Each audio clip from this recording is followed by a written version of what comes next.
Born Malcolm Little on May 19, 1925 in Omaha, USA, he later became known as Malcolm X and was one of the most important African-American Muslim leaders in history.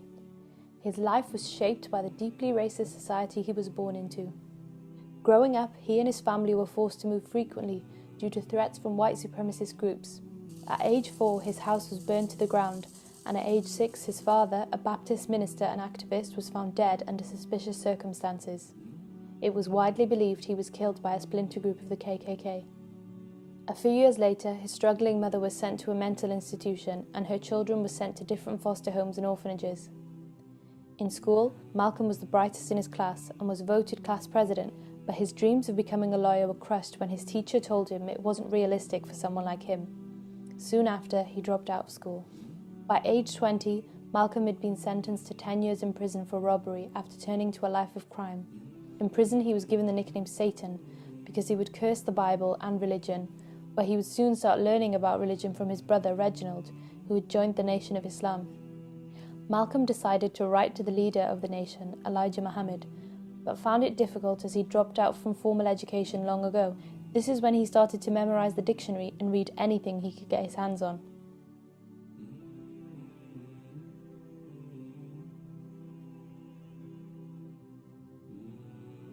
Before long, he was actively calling people to the Nation of Islam and would attend the prison's debate club, where he realized he had a talent for public speaking. After 6 years in prison, he was paroled and went to live with his brother Wilfred. He started praying regularly and would often visit the nation's temple. By this point, he changed his last name from Little to X. The last name of my forefathers was taken from them when they were brought to America and made slaves. And then the name of the slave master was given, which we refuse. We reject that name today. Since writing to him in prison, he became close to the nation's leader and would be sent to different cities to preach. Eventually, he became a national spokesperson, talked at universities, and was given airtime on radio and television, where he called for the separation of white and black people in America. You don't integrate with a sinking ship. You don't do anything to further your stay aboard a ship that you see is on its way down to the bottom of the ocean. Complete separation is the only solution to the black and white problem in this country.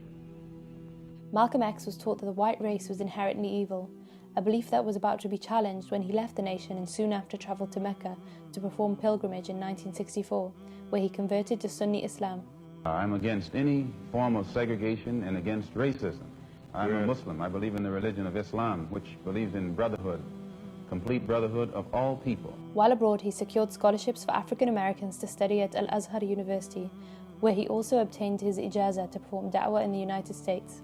And after his return to America, the Sudanese Sheikh Ahmed Hassoun, who'd been a scholar in Mecca for 35 years, joined him to teach him the foundations of Islam. In Harlem, he was referred to as Moses because of his Sudanese clothing and walking stick. He was with Malcolm X for the last year of his life. And I, for one, will join in with anyone, don't care what color you are, as long as you want to change this miserable condition that exists on this earth. Thank you. After his conversion, he remained a champion of human rights for all African Americans, no matter what their religion was. He set up the Organization of Afro-American Unity and continued to preach for black people to do whatever necessary to achieve equality. He disagreed with the non-violent methods of the civil rights movement of the time. I don't in any way encourage black people to go out and initiate acts of aggression indiscriminately against whites. But I do believe that the black man in the United States and any human being, anywhere, is well within his right to do whatever is necessary, by any means necessary, to protect his life and property. On February 21st, 1965, Malcolm X was assassinated while delivering a speech. In his final year, many attempts had been made on his life, but he defiantly continued to travel the country to spread his message despite the risk. Over 1,500 people attended his funeral.